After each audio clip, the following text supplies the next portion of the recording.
الحمد لله المتوحد بجلال ذاته وكمال صفاته المتقدس في نعوت الجبروت عن شوائب النفس والسمات،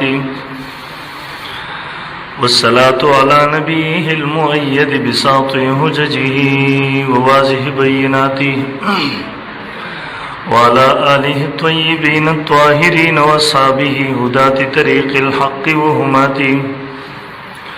أما بعد فأعوذ بالله من الشيطان الرجيم. بسم الله الرحمن الرحيم.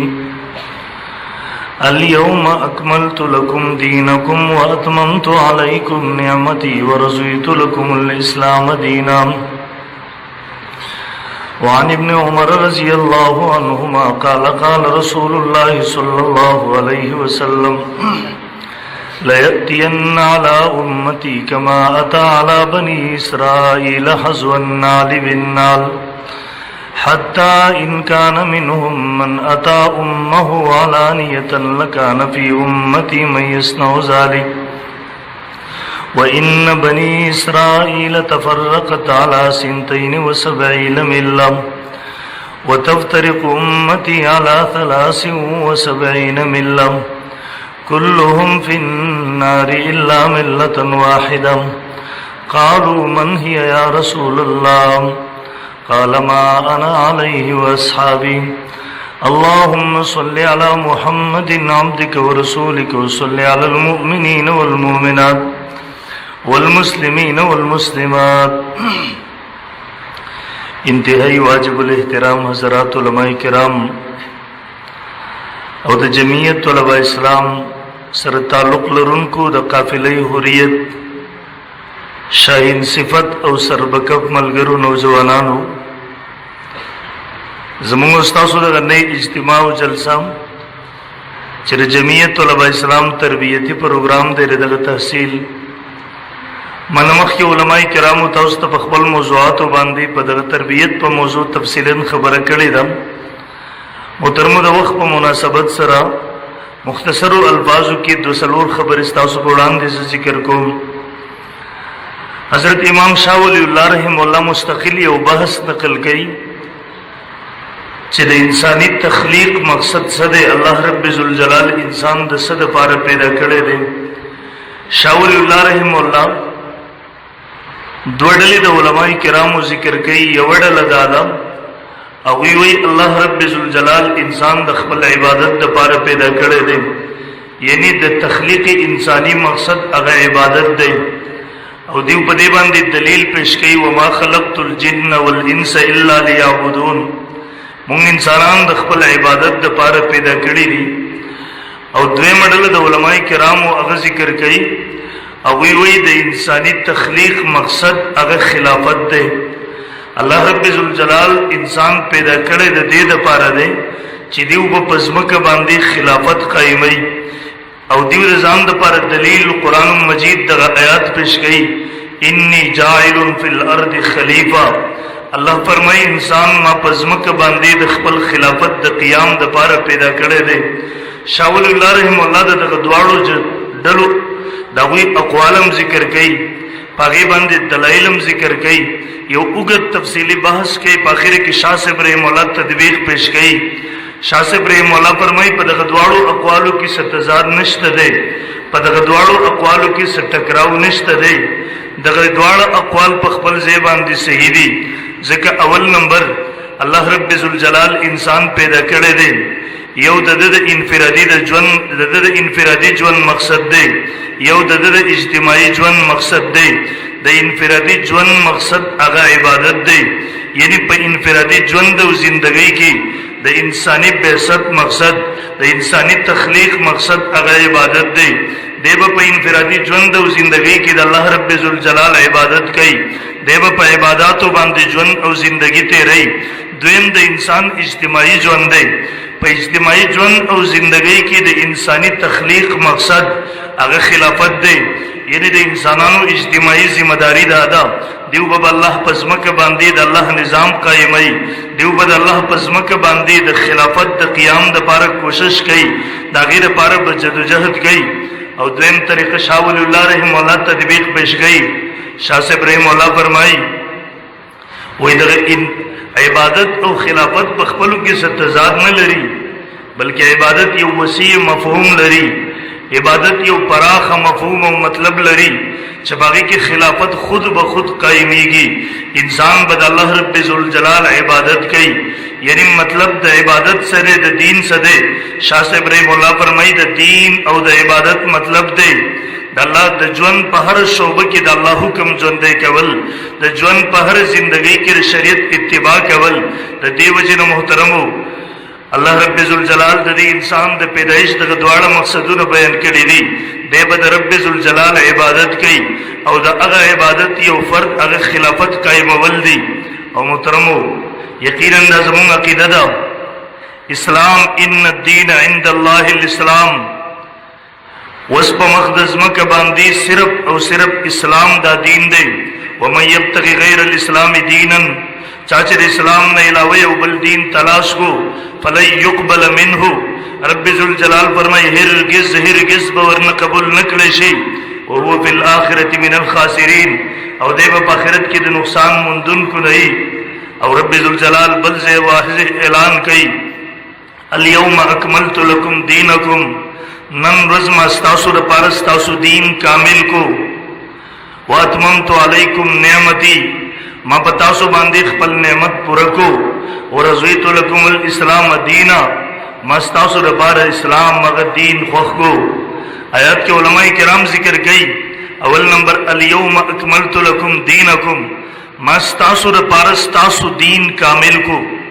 تاسو ګورئ یو سړی تا ته وایي دا ګړۍ ستا ده، د ځمکه ستا ده، د کور او د بلډینګ ستا دی.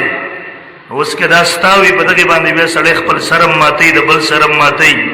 که یو ځای زما دی په دغې باندې زه بیا دشمني کوم، مرګ او ژوند ته مور باندې تیارېږم. دغسې الله رب ذوالجلال مونږ او تاسو ته راوښودل دا دین اسلام دا ستاسو دین دی. ورضیت لکم رب ذوالجلال دا پوره کړی دی، تمام کړی دی، ستاسو لپاره اسلام خوښ کړی دی په طور د دین. محترمو کامل دین څه ته ویلی کېږي؟ نن سبا زمونږ ذهن دای، زمونږ تصور دای اسلام صرف د څو عباداتو نوم مونږ ګرځولی. زمونږ په ذهن کې صرف مونځ کول، روژه نیول، زکات ورکول، حج کول دا پوره دین دی بس. حالانکه محترمو دا د دین ناقص تصور دی. اسلام کامل دی، د ژوند په هر شعبه کې زمونږ رهنمایي کوي. اسلام که صرف د مونځ په حوالې سره، صرف د زکات او د حج په حوالې سره زمونږ رهنمایي کوي، زمونږ نور رهنمایي نه کوي، بیا دې ته کامل نه ویل کېږي. اسلام به کامل هله وي چې د ژوند په هر میدان کې زمونږ رهنمایي وکړي. هغه که سیاسي میدان دی، هغه که اقتصادي میدان دی، هغه که معاشي نظام دی، هغه که د بینک یک نظام دی، هغه که زما ستا بین الاقوامي سیاست دی، بین الاقوامي پالیسۍ دی، هغه که زما ستا قومي سیاست دی، قومي پالیسۍ دی. تر اوسه تر څو پورې چې دغه ټول مونږ تسلیم کړی نه وي، تر څو پورې چې دغه ټول څیز مونږ اسلام نه وي منلی، تر هغه وخته پورې اسلام کلم نشي کاملېدی. محترم دې وجې نه محترمو امام انقلاب مولانا عبید الله سندھی صاحب رحم الله کله چې تحریک رشمی رومال تاسو به مطالعه کړئ، تحریک رشمی رومال مولانا محمد میاں صاحب رحم الله کتابونه ځان ته لازمي واخلئ. هغه په کتابونو کې خصوصا تحریک رشمی رومال، اسیران مالټا، علماء حق کی مجاهدانه کارنامے، علماء هند کې شاندار ماضی، هغه چې کم از کم هر طالب بولای او نظر کتلی وي، خپل تاریخ سره د انسان واسطه او تعلق راشي، خپل تاریخ یو انسان وګوري. محترمو او مولانا عبید الله سندھی سے برے مولا فرمائی کله چې تحریک رشمی رومال اگر ازونه په اخره کې پاس شو، کله چې په اخره کې غداری وشولا، کله چې په اخره کې زموږ مشران جیلونو ته لاړه. امام انقلاب مولانا عبید الله سندھی سے برے مولا روس ته لاړو، څه زمانه په روس کې دی. مولانا سندھی سے ابراہیم اللہ فرمائی ویل روسیانو او کمیونستو زیویل خپل پارلیمنٹ ترا وستلما. هغه وی چې دا یو کس دی مسلمان دی، په معاشیاتو باندې ډېر جوړ نظر لري، ډېر یو مضبوط نظام او یو فلسفه پیش کړي. او زه چې کله د دې پارلیمنٹ ته راغلم ویل ما 4 غنټې د اسلام په معاشي نظام باندې دیو ته خبره وکړله.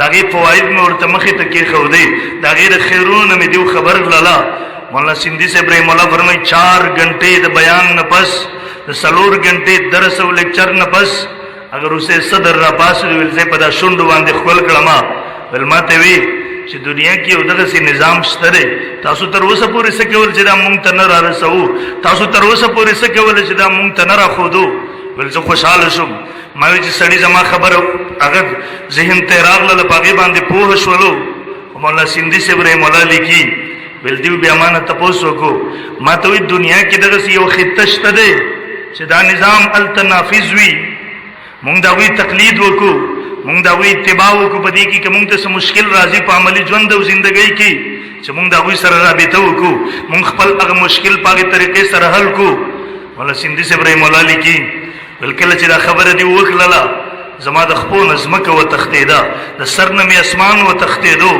بل ما ورته بیا جواب ورکو ما ورته دا د نظام خابي نه ده دایره دی منون کو منافقت دی چې دیو ته الله یو دسه خصله نظام یو دسه سوچه نظام یو دسه پاک او صاف نظام ورکړی دی او دیو د خپل هغه دین سره غداری کوي تر اوسه پوری دنیا کې دا عمل نافذ کړی نه دی علما دي کی وکاش چې په دغه وخت کې د افغانستان د طالبانو حکومت نو په دې دور کې به ورته پیش کړل تاسو کتلې په دنیا کې کتلې وو 15 شپږ کال د طالبانو حکومت او افغانستان کې اسلامی نظام پاگی کې نافذ وو الته یقینا نغخل الته غربتم وو الته کمزوریم وو الته مشکلات هم زیاتو پابندیان هم زیاتې وي عالمی دنیا دا غسر بایکاټونه موجودو لیکن په پورا افغانستان کې امن او امان سمرو دا ننم زموستاره تاریخي سګر زیدلې دا تاریخ قدم به قدم باندې پوره تفصيلات کتلې دنه یو ګورا تاریخ اسلام پرون د مولانا اسماعیل ریحان سے کتاب راغله دی اګه تفصیلا په دغه باندې بحث کوي انسان ورته یقینا حیران شي ز افغانستان تلاړم په جلال آباد کې یو چوک باندې دی تقریبا نن 3-4 سال مخکې خبره ده دغه یو چوک دی تلاشي چوک ورته دی وای ما ته کسانو را خودو خواته مونږ دلته په مرکز کې وځي کېو ما ته ویل دا چوک ګوري مورته لاو ما ته ویل دې ذکر طالبانو په دور کې یو سړی په سیکل باندې روانو ورځ دوه درې پس داغه د لور وادو د ځان سره یو غوټه تړلې و پړن دې کې د لور ضروري سامانونه او باقي کې کاله او زیورات وبکي هم په دې چوک ورنول وې داغه ته پته ونه لګي دلاړو ول خلک براتله گاړه به راوستو په دا چوک باندې یو طالب ولاړو یو سپاهي ولاړو د بورنه دا گاړه تاو کو چالاس نور لول کې د امتحان را باندې کې د طالب کې د شر دور ته نظر شي به پرې نګدي چام دې تنلاس کو په دې باندې 100 غنټه تیرې شولې هغه سړی کور تر رسیږي ال ته چګوري ور سره خپل وټه نشته واپس راځي حتی چې چوک تر ورسېدو پاګه چوک کې کله وکاته هغه وټه دغه غپندو کې پروتو دغه طالب ته ورغه ورته زمانه د اساسلو دلې درا چوتای کم هغه په خجو کاته خپل روچت کو اوله سټ ته کلاو کوې کدو بیردنه ته بوسو کول سسدي بکی دورته پلان کې سیس دی بکی د چورته نخي علامات صحیح ویل دی ورته پورا په پورا والک وسدانه بل 100 روپۍ دلته بده چوک کې ولوي کې څوک به پریږدي یقینا نه یو بډای درازي دی یو گورنر دروازې ته ټک ټک دروازه ټګي هغه گورنر ورته راوځي ورته به ولې او ته زه په پلان کې لار باندې راتلم زما د غاړي هار ولويدو د سرو زرو هار زما ولويدو هغه ورته بډای ابي د اسلامي حکومت ته دا غلو حکومت نه دی لاړ شپ خپل لار باندې تاسو بستهار ملاو شي ان شاء الله دا چې کله په خپل لار باندې واپس زی هغه خپل هار ورته په لار کې پروت دی هغه چار نه دی اوچت کړي محترم الته امن سمرو الته چین سمرو سکون سمرو خوشالي دیو جن خو دنیا په سره وند شولوي ته پته وا چې ټول دنیا دا خوشحالي ګوري ټول دنیا دا چین او سکون او راحت ګوري پوره دنیا د دیو په تقلید باندې ور روانيږي د دیو جن د دنیا ټول کفر په سره جمع شو دا ختمه کو محترم بل محترم مارس کو اسلام کامل او اکمل دین دی د زمونږ عقیده ده اسلام د سو عبادتونو نه دی او موږ محترم په منبرونو باندې تصور د پوره دین نه دی ورکړي مونږ په منبرونو باندې تصور د پوره دین نه دی ورکړی د اسلام اقتصادي نظام معاشي نظام د اسلام په دې سيزونو تر اوسه مونږ خپل نه یو پویا دیو جنم څوک نه دی پوهه کړی. تاسو کې کتلی دا خلک تر اوسه پورې ټول کالوزي مونږ په غیبت باندې بحث وکړو، مونږ په منځ باندې وکړو، مونږ په روزه باندې وکړو، مونږ په زکات باندې وکړو، مونږ د حج په اهمیت باندې وکړو. یقینا دا خلک را سره مری. خو محترم تر اوسه پورې اسلام په تور د نظام مونږ دنیا ته نه دی پیش کړی. تر اوسه پورې د خپل خلک مونږ نه دی پوهه کړی. یو سړی ډیر پوهه سړی وي، ډیر دیندار سړی وي، د شپې تهجد هم کوي، خسته ګیره هم پریخي وي، د شپې الله ته ودرېږي، جړام کوي، 5 ټیمه مونځ هم کوي. لیکن کله چې الیکشن راشي د بیا د سیکولر پارټو سره ولاړ وي، بیغه خلک پرې خو دي. څوک چې د الله په ځمکه باندې د الله د نظام د نفاذ لپاره لګیا دي، څوک چې په دې وطن کې د جمعیت علماء اسلام قافله چې الله د دین د نظام د نفاذ لپاره لګیا دي، کومه قافله د جمعیت علماء اسلام چې په دغه ملک کې هغه د کفر مخنیوي کړی دی. نن زما واستو حکمرانان د مغرب نه مجبوره، کله په دې وطن کې په ناموس رسالت حملاور، کله په ختم نبوت باندې حملاور، کله دغه شي. نن د اسرائیل د تسلیمېدو خبرې پکې روانې دي او پوره په زور او شور سره روانې دي. قائد جمعیت، قائد ملت اسلامیہ حضرت مولانا فضل الرحمان صاحب دامت برکاتهم العالیہ فرمایلی وو، ول د دې حکومت 3 ایجنډې دي دغه لپاره راولي. پاره کې اولنۍ ایجنډه د دې وا قادیانیانو تلار کولا وهل، د قانیانت د لپاره لار کولا وهل، د عین نه دغه شقونه ختمول. او یقینا مغه سي دو کنه ده. نن جګوري په کلار قوم لک غافل کیږي او یو گزار کوي دی یو طرف نه. کلاسی عملونه رها کوي، کله عبد الشکور قادیانی رها کوي، کله وجیه الحسن هغه رها کوي، کله په دې وطن کې په یو طریقې سره حمله کوي، کله په بلې طریقې سره حمله کوي. یقینا څومره قادیت نوازی چې دی حکومت په دغه یو نیم 2 کالو کې وکړه، د پاکستان په 50-60 ساله تاریخ کې ردی مثال هم نه ملاویږي رسره. دویم ول دی جنډه دا د اسرائیل تسلیمول، او نن یقینا پوره قدمونه وی ته وراوړي. ان زمونږ سملای کې مخلک ودرېږي د اسرائیل فضایل بیانوي، دا وی جازونه پاکستان ته راځي. نن په ملک زمونږ ټول لګیاري د اسرائیل د تسلیمېدو خبرې کوي. دې باندې دا زه مسلمان یم، زمانه یو کور چا په زور باندې واغستو، قابض شو، ظالم دی، زور چلیږي، طاقتور دی. پس مونږ دغه مسلمان نور مدد نشو کولای. کم از کم دا خو ویلې شو کنه چې دا د دې مسلمان دی، دا د بل نه دی.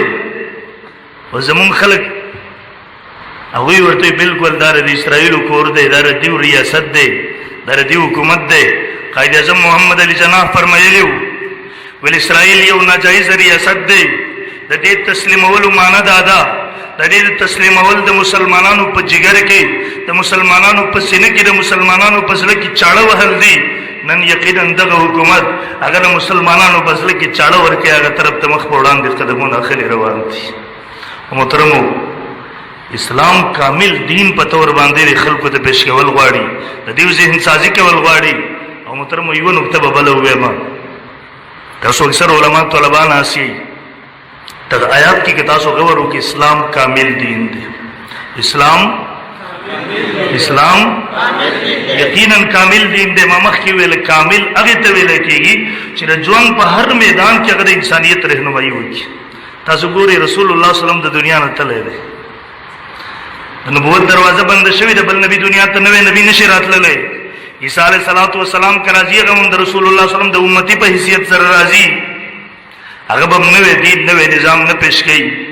خو زه تاسو ته نبی علیه السلام د دنیا نه تللی دی، د نبوت دروازه بند شوې ده، سلسله د نبوت بند شوې ده په رسول الله صلی الله علیه وسلم باندې. اوس ما او تا ته ژوند او زندګۍ په دغه میدان کې مختلف قسمه مسائل پیښیږي. مثلا مونږ ته مسائل پیښیږي جاز کې نن سبا یو سړی ځي الترمونز مسله راته راځي، د اوقاتو د ټیمونو مسلې راته راځي. هلته مونږ ته په دغه جاز کې اوبه پاکه د طهورین تاسو ویلې ده، اوبه هم نشته دی، خاوره هم نشته دی چې تیمم او څه وکړو. دلته مختلف قسمه مسائل پیش آمده مونږ ته راځي، څه وکړو؟ انجکشن باندې روزه ماتېږي که نه ماتېږي؟ موبایل مې په جب کې پروت و، رنګ راته راغی، هغه مې بند کړو. د خلکو منځونه خرابېده، مونځ صحیح دی که صحیح نه دی؟ یو انسان بل ته ګرده ورکوي، یو انسان بل ته وینه ورکوي. جدید دور دی، د دې مسایلو حل به چېرته ګورو؟ محترمو، اسلام یقینا کامل ہے. امام قرطبی رحمه الله تاسو طلبا ر دي 2 آیتونو دلاندې به لازمي مطالعه وکړي. یو د الیوم اکملت لکم دلاندې، او دوی موما سفاره کې ان هذا صراط مستقيما فاتبعوا ولا تتبعوا السبل فتفرق بكم عن سبيله. د دې دوه آیتونو د لاندې امام قرطبي رحمه الله تفصیلی بحث کوي. زراغي خلاصه تاسو ته پیش کوم.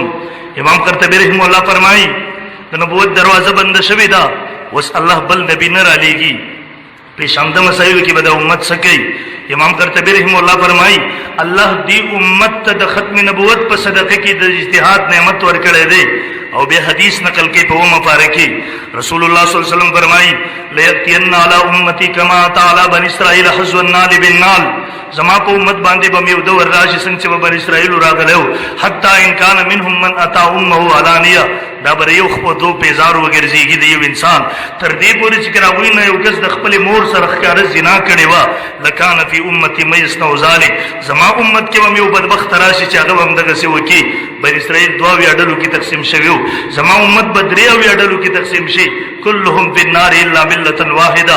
دا ټول جهنمی دي سوا د یوې ډلې نه. صحابه کرام تبوس کې د الله رسوله د جنت تلون کې ډله د نجات مندون کې ډله سوق دا. نبی علیہ الصلوۃ والسلام جواب ورکړي ما انا علیه و اصحابی. دا غډله دا چې دیو په غلار باندې تک کوي، په کوم باندې عزت کوما، په کوم باندې زما صحابه کرام تک کوي، یعنی اهل سنت والجماعت. امام قرطبی رحمه الله دلته دغه دو آیات او دغه حدیث په ضمن کې بحث کوي. وی مخکې امتونو کې دوا ویاړلې په کې یو کامیابه نور ناکاما، یو ناجی او نور ټول گمراه. د درې او یم ډله په دې امت کې ولې زیاته شو؟ دې امت کې زیادت ولې راغی؟ امام قرطبی رحمه الله فرمایي وای چون کې مخکې امتونه نبی علیہ الصلوۃ والسلام نه مخکې یو نبی به وو، هغه بر دنیا نه تلو، الله بر دې په ځای بل نبی راولېګو.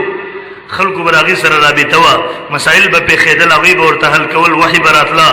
لیکن وز د نبوت دروازه بند شوې ده. مخکې امتونو کې مجتهد نه و، د مجتهد دشمنان نه و. د دې وجنا مخکې امتونو کې اجتهاد ضرورت نه و، مجتهد نه و، د مجتهد دشمنان نه و. دې امت ته الله نعمت د اجتهاد ورکړی دی، مجتهدین ورکړي دي. د مجتهدین او فقها دغه دشمنان موجود دي. امام قرطبی په واضح الفاظو کې لري قال بعض العلماء العارفین. هغه علما چې رزق سترګي کولاو دی هغه فرمایلی دي هم قوم يعادون العلماء. دا قوم دی چې علماء سره دشمنی ساتي. ويبغضون الفقهاء او د فقهای کرامو سره بغض او دشمنی ساتي. دا قوم دی درې او یم ډله چې اگر امام ابو حنیفه رحم الله دشمنی کوي، اگر امام شافعی مالک احمد رحمهم الله دشمنی کوي، دا چې په ائمه کرامو باندې لام توان کوي، دا چې په وی باندې ګستاخی کوي، دا د امت درې او یم ډله ګستاخه گمراه ډله د داغي نه دی. الله موږ تاسو ټول ته امان راکړي. امين. نن چې جری وای د قران او حدیث د خوارجو بشانتي قسم در قران حدیث سره واسطه نشته ده. دا غډله د امت د گمراه کولو کوشش کوي. بهر محترم زغه تفصیل د نظم ذکر موضوع نه ده. خود د عمر زماره خبره مقصد دا ده اسلام کامل او اکمل دین ده او د انسانیت تخلیق مقصد هغه خلافت قیام ده. به زمونږ د ټول علماء او طلباو د ذمہ داری ده. جمعیت طلبه اسلام دغه بنیاد هم د دې لپاره خوده شوی دی چې په کالجونو کې، په یونیورسيټو کې، هغه په دغه نوجوانانو کې د وی ذهن سازي وکي، را روان نسل د وی ذهن سازي وشي. او هغه محترم په پاکستان کې جمعیت علماء اسلام چې هغه د الله د نظام د نفاذ لپاره، هغه د کفر د مخنیوي لپاره په دغه ملک کې کار کوي. او د هغه خلکو مټي لاسونه جوړ شي کوو بکنه ان شاء الله العزيز. دا وی مټي به جوړيږي ان شاء الله. تاسو د جمعیت طلبه ملګرو ته مطالعه وکړي، په دې وخت کې کلکه مطالعه، خپل کابر مطالعه کوي، اسلامي نظام مطالعه کوي، خپل کابر کتابونه په دې موضوع باندې وګوري، وځان تیار کوي چې سړی عملی سیاست ته کله راځي، چې کله سړی عملی سیاست ته راځي دا ټول سيزونه داغه د نظر نه داغه د ذهن نه تیر شوی. الله رب ذوالجلال دې موږ تاسو ټول تر عمل کول را نصیب کړي. امين. وای محترم دی غازی خالد باندې وسو خبرو. غازی خالد د نن نوم د غلطه مشهور د فیصله نامه ده. نو کیسه روان دی او وکیلان چې غلطه مون سره پر دې ته کوي. نو هغه هم ته یې دی ان راکړي چې ان شاء الله ولز د پاکستان په تاریخ کې اولنې کیس وی چې غازی فیصل خالد به ان شاء الله العزیز ژوندې روزي ان شاء الله العزیز ټول لګیا دي ان شاء الله کوششونه کوي مهنتونه کوي الله رب ذوالجلال دې دغه حفاظت وکړي او دې ملک کې څوک قادیانیت رواج قادیانیت تلار ور کوي مسلسل یو ځکه ګستاخی بل ځکه ګستاخی حکومت نه موږ مطالبه کوو اگر 1400 کیسونه د پاکستان په عدالتونو کې پراتري په دې باندې موثر جوړ کړي دا قانون خلک مجبور کوي چې خپل الحمد لله المتوحد بجلال ذاته وكمال صفاته المتقدس في نعوت الجبروت عن شوائب النفس والسمات والصلاة على نبيه المؤيد بساطع حججه وواضح بيناته وعلى آله الطيبين الطاهرين وأصحابه هداة طريق الحق وهماته أما بعد فأعوذ بالله من الشيطان الرجيم بسم الله الرحمن الرحيم اليوم أكملت لكم دينكم وأتممت عليكم نعمتي ورضيت لكم الإسلام دينا وعن ابن عمر رضي الله عنهما قال قال رسول الله صلى الله عليه وسلم ليأتين على أمتي كما أتى على بني إسرائيل حزو النال بالنال حتى إن كان منهم من أتى أمه علانية لكان في أمتي من يصنع ذلك وإن بني إسرائيل تفرقت على 72 ملة وتفترق أمتي على 73 ملة كلهم في النار إلا ملة واحدة قالوا من هي يا رسول الله قال ما أنا عليه وأصحابي اللهم صل على محمد عبدك ورسولك وصل على المؤمنين والمؤمنات والمسلمين والمسلمات انتہائی واجب الاحترام حضرات علماء کرام او د جمعیت طلباء اسلام سره تعلق لرونکو د قافلې حریت شاهین صفت او سربکف ملګرو نوجوانانو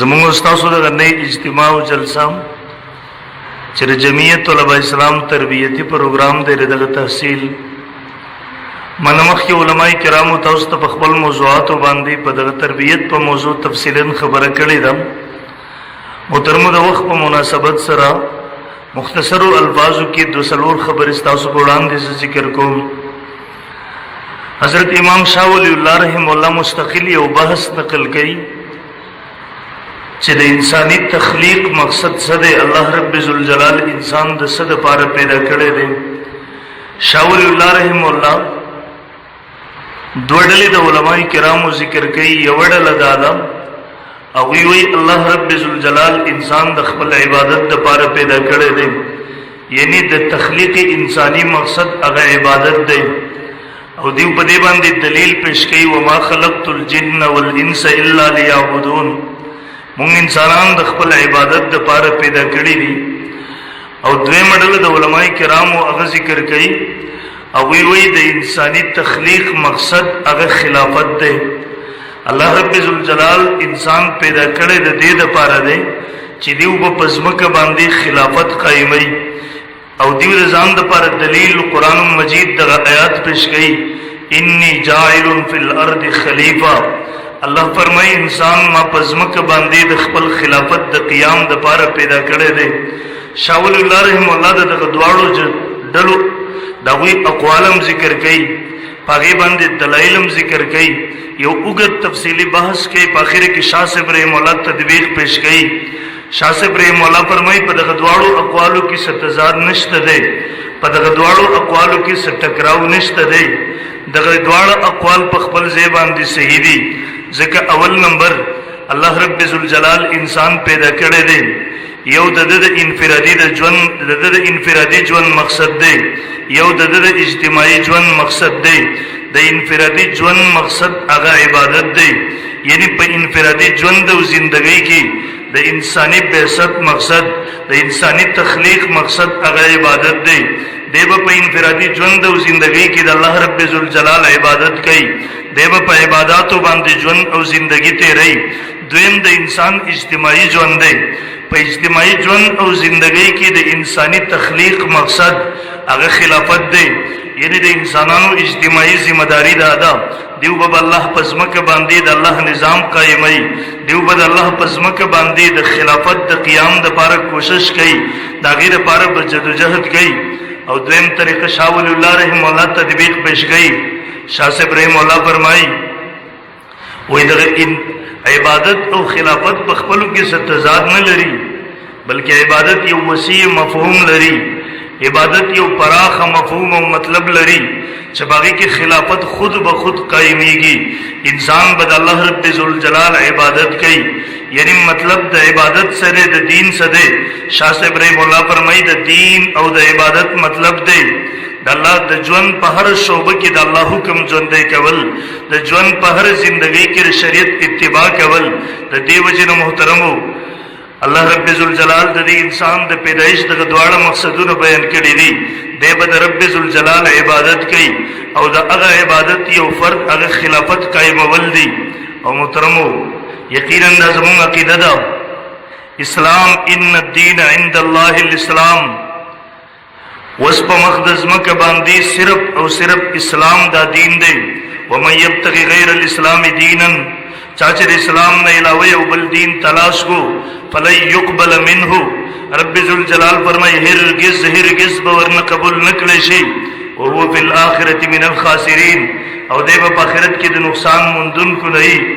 او رب ذوالجلال بل ځای واضح اعلان کوي اليوم اکملت لکم دینکم، نن ورځ ما ستاسو لپاره ستاسو دین کامل کو. واتممت علیکم نعمتي، ما په تاسو باندې خپل نعمت پوره کو. ورضیت لکم الاسلام دینا، ما ستاسو لپاره اسلام مغه دین خوښ کو. آیات کې علماء کرام ذکر کوي اول نمبر اليوم اکملت لکم دینکم، ما ستاسو لپاره ستاسو دین کامل کو.